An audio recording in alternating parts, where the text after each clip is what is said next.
And we are Twirly ng Parokya ni Chito.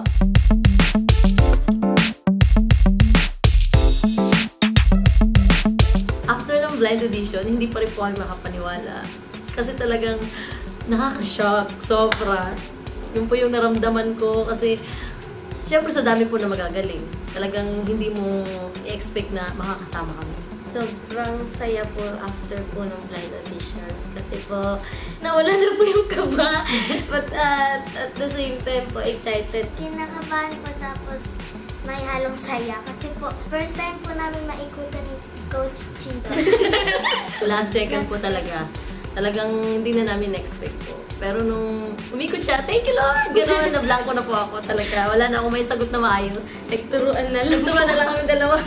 Grabe po, sobrang saya. Ay, yung mga pamilya po namin at mga kaibigan po namin, nagulat din po sila. Kasi unang-una po, hindi po nila alam na kasali po ako. Kasi ang alam po nilang sasali lang, yung dalawang kids. Pero po, mas excited pa po sila kaysa sa amin. totoo.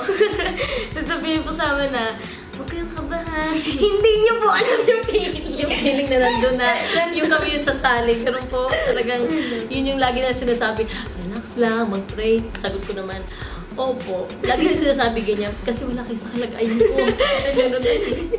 Yung sa song na, kung napansin po ninyo, dun sa anak po, may rap po yun eh. Nilagyan po namin ng kakaiba. Bumagay naman po. Ayun, natuwa yung dalawang bata. Sakto po sa ano. Sakto po dun sa ano. Hindi ko alam paano ko nagawa. Again, we are Twirly ng Parokya ni Chito.